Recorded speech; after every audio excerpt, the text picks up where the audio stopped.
Welcome to my channel. My name is Koji. I'm a Japanese dude who likes American TV shows more than Japanese anime. Yes, I betray my own country. Anyway, in this video, I'm gonna talk about Better Call Saul. This show is, oh my God, it is a masterpiece. I mean, I throw on the word masterpiece all the time, but this is a masterpiece in the true sense. The amount of hype in season 6 is just bonkers. There is a lot of payoffs in one season, from the conclusion to Nacho's heartbreaking storyline to Jim and Kim's, elaborate pranks on Howard, which is just hilarious, and the final showdown between Lalo and Gus and Jimmy's cold appearance at the end. It's all it's an emotional roller coaster. It is 10 out of 10. And of course, Jimmy's, the final scene where Jimmy longingly watches Kim walk away behind a fence and does this gun gesture. It is just absolutely poignant and bittersweet. It is a fitting ending for the show. I absolutely love it. And when it comes to the writing, like it is really, impressive because they turn show into gold. By which I mean, let's be honest, the premise of the show is not that gripping, right? It's about a comedic, like a mediocre, struggling lawyer transforming into a cartel lawyer, right? That is not that gripping, in my opinion. I mean, especially compared to you know, Breaking Bad, which is about a high school chemistry teacher who is subdued and mild-mannered, transforming into a drug kingpin, right? That premise is gripping. It grabs attention, right? So premise-wise, Better Call Saul is not that great because it just follows his day-to-day struggles, his how he expands his business, his like petty conflicts with Jack, his class action lawsuit against a nursing home, his relationship with Kim, pranks, scams, side hustles. It's all mundane, like a slice of life, right? There's no stakes, like no tension.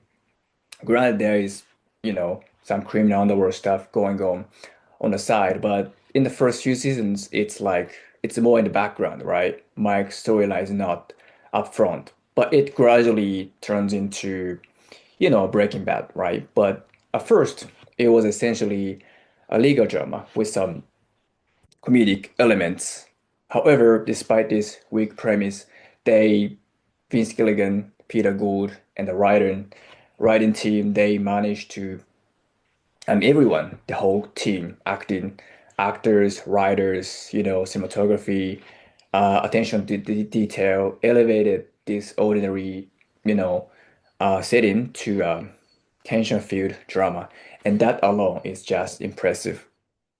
Furthermore, it ran for 6 seasons, which is crazy because like in this industry, like maybe one out of 200, 300 TV shows becomes successful, right? I don't know the exact ratio, but it is that low. And Vince Gilligan, the writer, they managed to, make two long-running TV shows that are high quality from start to finish.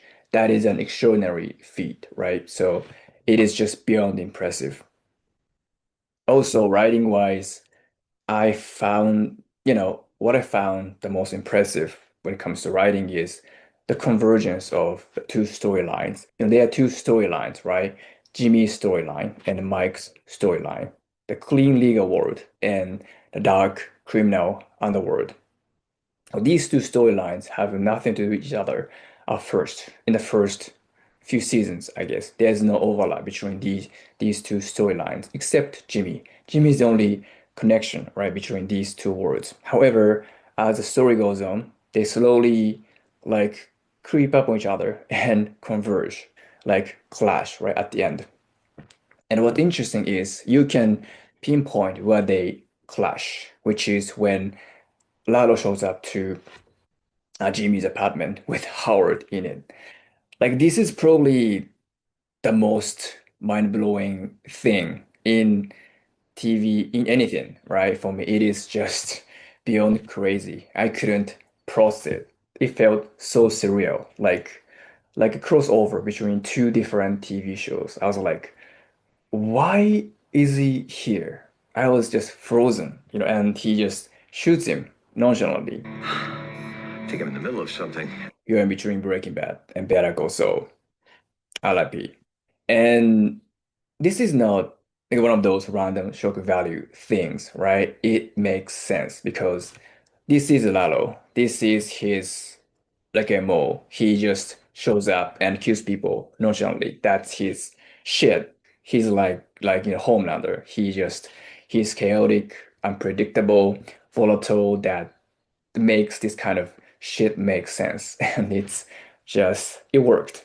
For me, it wasn't random. It all fits in the story.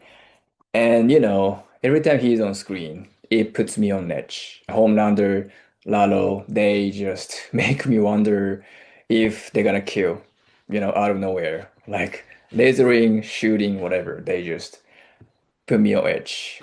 Tell me again. I just want to I'm get not down. suggesting anymore. Jump. I always worry who is gonna die next when there is a Lalo or Homelander.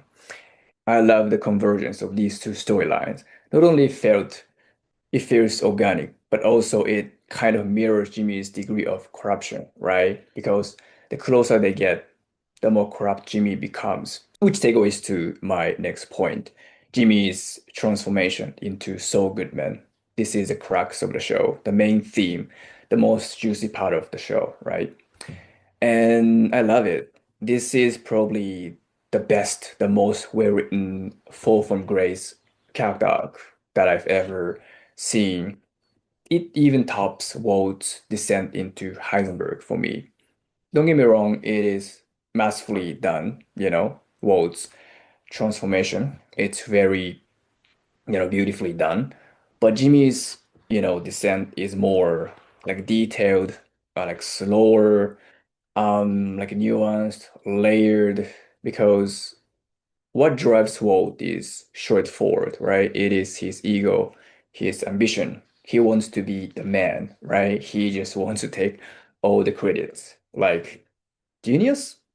Not so much, right? It's his ego that drives him forward. He willingly gets deeper into the game, while Jimmy is kind of, in over his head. He, like people around him, the environment, the circumstances make him that way, slowly push him towards the edge. And he just changes at the end. That's how he, you know, um, evolves or devolves into Saul Goodman. And you can't, really know why he becomes like Saul, right?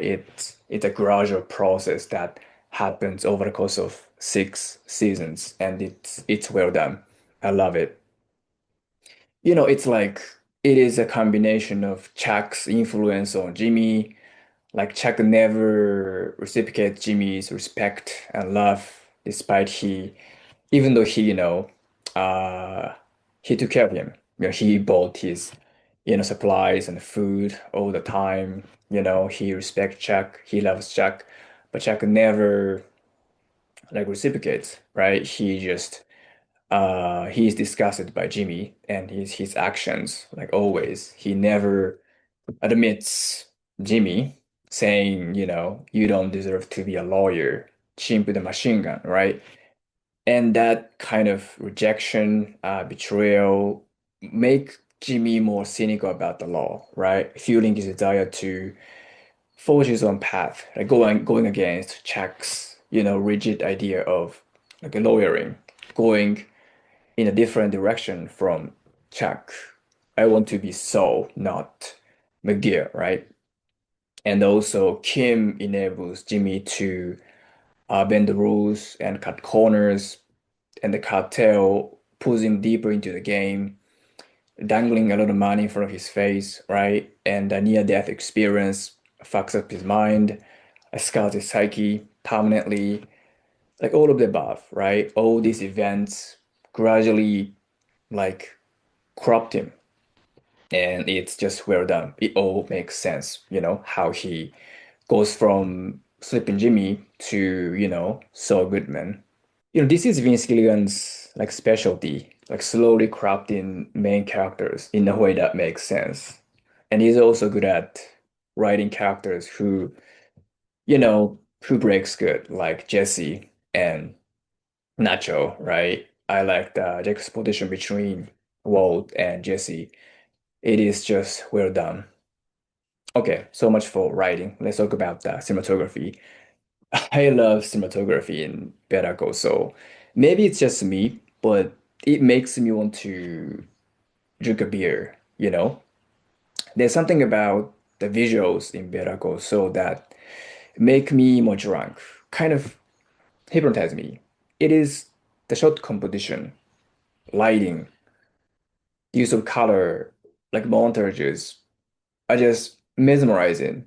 So much so that they hypnotize me, like dragging me deeper into this drunken state and making me feel good. And I drift into sleep always. I always watch Better Call Saul with a drink and I fall asleep on my sofa.